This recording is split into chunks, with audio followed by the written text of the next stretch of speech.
Hey everybody, it's Dr. May. How's it going today?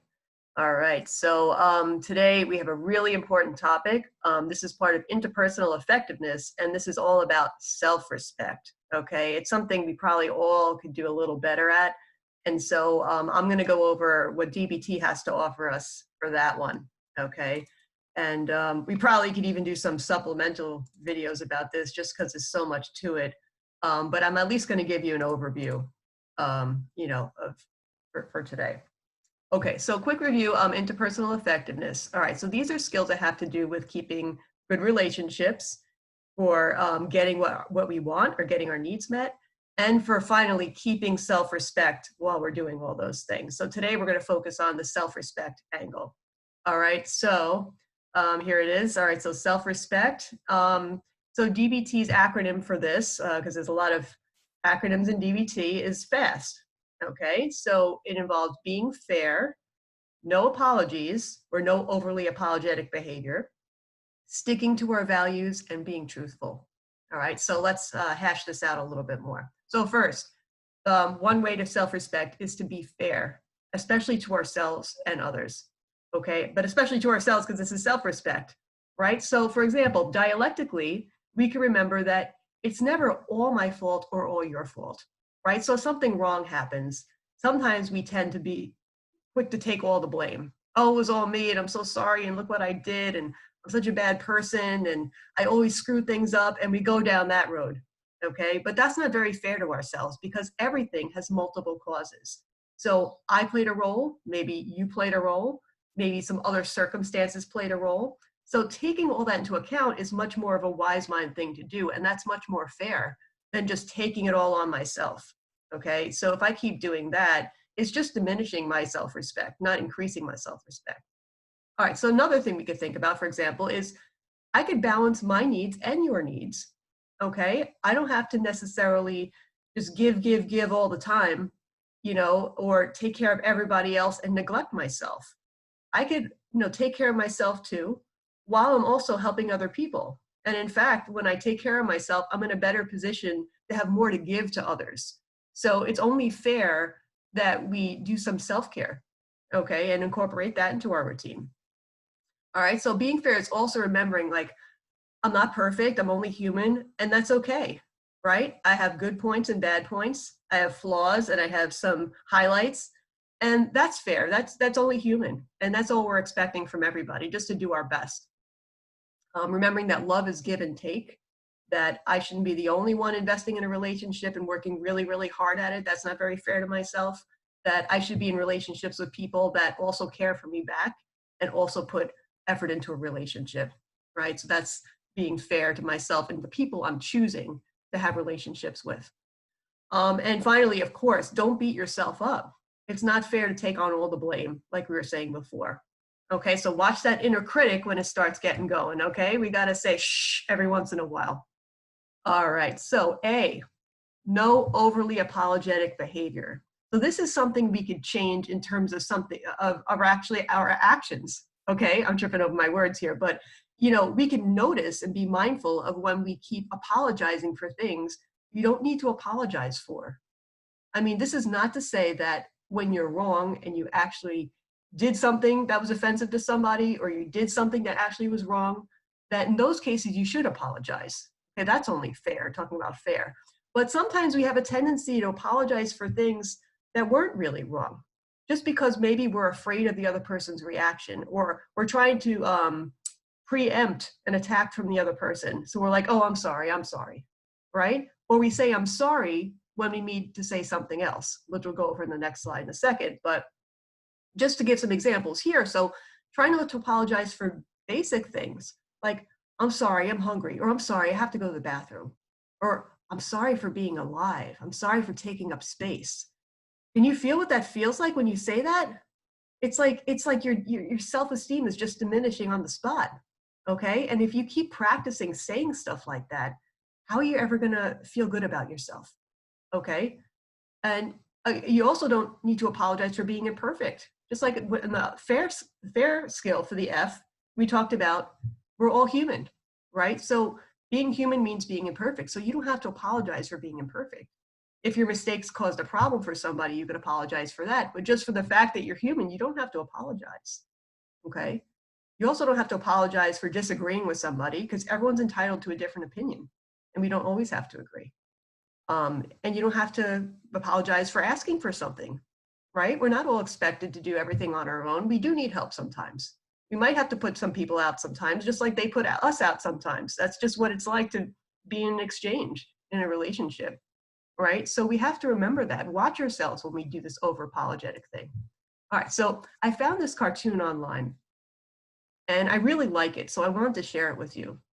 I realize it's kind of small, especially if you're watching this on a smaller device, but I'm going to read it to you just because I really think it makes a good point. So I'm starting from the top left. So it says, if you want to say thank you, don't say sorry.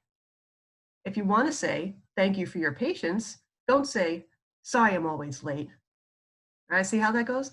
The left side says, thank you for understanding me. The right side says, sorry, I'm not making a lot of sense. We should say the first thing, not the second thing. So thank you for spending time with me rather than sorry, I'm kind of a drag. Thank you for listening versus sorry, I'm just rambling. Thank you for appreciating me versus sorry, I take up so much space. Thank you for having hope in me this whole time versus sorry, I'm such a disappointment. So see how that goes, that the left side is more of an empowering way and an accurate way to express ourselves, whereas the second side, the right side, is more like a low self-esteem kind of thing to say. So left side is increasing our self-respect, right side is diminishing our self-respect. So if we're saying I'm sorry, think of like, what do I really mean to say? Or what's another way of saying it so I could keep myself empowered? All right. So next, S and fast, stick to your values. Okay, this is like a huge topic in itself. It's probably a whole unit in itself, but we're just gonna give an overview here. So this is about using your wise mind values and applying them in a flexible manner, even if people try to get you to do otherwise. Okay, so what do I mean by that? So different parts of ourselves have different value systems. So if you're an emotional mind and emotions are driving your bus, you have one set of values. So that might include stuff like, I value instant gratification and feeling good right now. I value being perfect and winning at any cost. I value controlling myself in situations and other people. Or I value feeling great all the time, right? So I'm going to do anything possible to diminish my emotions and feel good. Okay, so that's one set of values. Wise mind set of values are much more deeper and universal and applied more flexibly. So let's say honesty is my value. So I'm going to work on being honest with myself and honest with other people, which we'll talk more about in the T of fast, which be truthful. I might, work on some other things too, like maybe education is a value, or maybe being fair is a value, or justice is a value, or respect, self-respect is a value. Okay, so or having a positive relationship, talking about relationship skills. But I'm going to apply those concepts more flexibly depending on the situation and who I'm with and where I'm at.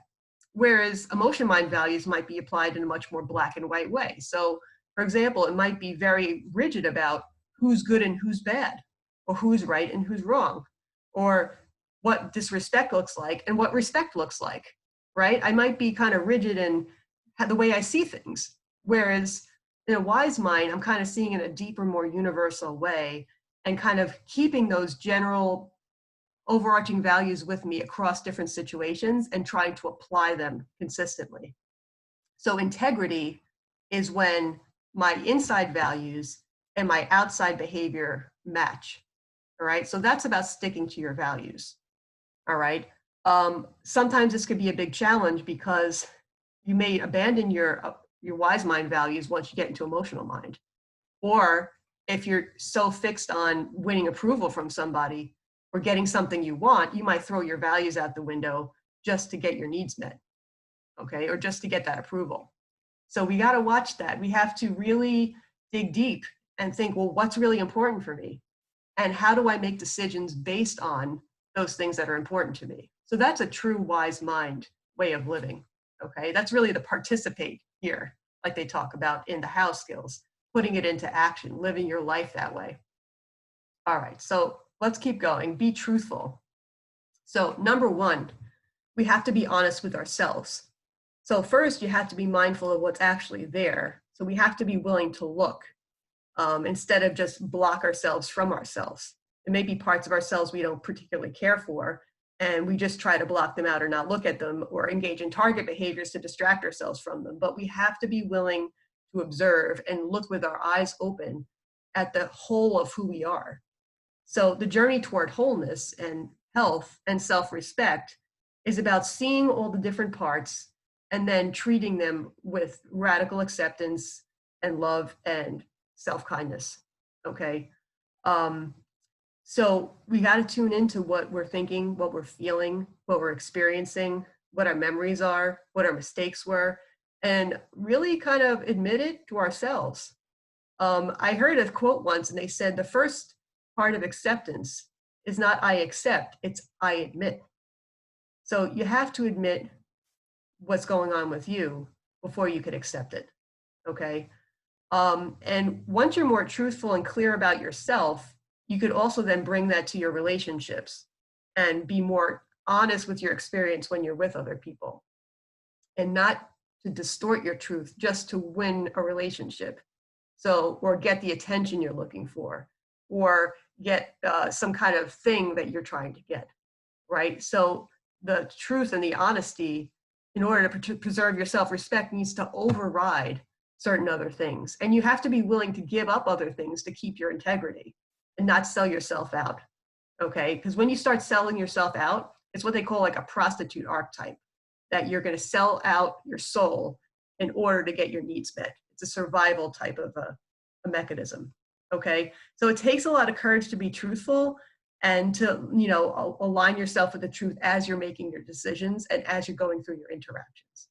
All right, so I have some self-reflections on self-respect, okay? So these are things I want you to ask yourself or journal about, or maybe talk to your therapist about, or somebody that, you trust, because these are really important. And we need to examine these if we want to improve our self-respect.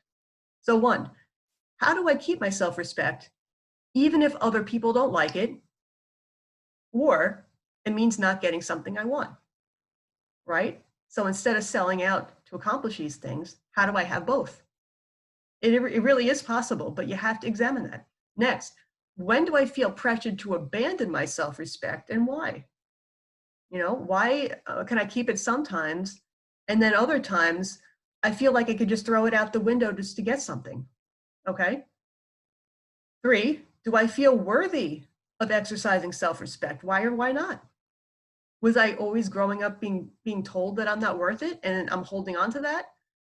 Is there something else going on that's diminishing my sense of worth, right? So we have to, really work through those obstacles in order to get to that place where we're willing to do the fast skill and do the work on self-respect. Okay, so this is pretty challenging. All right, so kind of deep today, right? There's a lot to it. Keep coming back to this one. Just going through it once quickly isn't going to be enough, because self-respect is like an ongoing undercurrent for all the other skills. If you don't feel like you're worth working on and worth doing these change strategies from the skills, you're going to find a way to self-sabotage instead of really allowing the progress and taking it in and accepting it. Okay, so you got to do the self-respect work and do the challenge questions at the end, and work with somebody on it if you have to. Okay, because this is hard to do alone. All right, so on that sort of serious note, I wish you a good day, and good luck working on your self-respect. Thanks, guys. See you next time.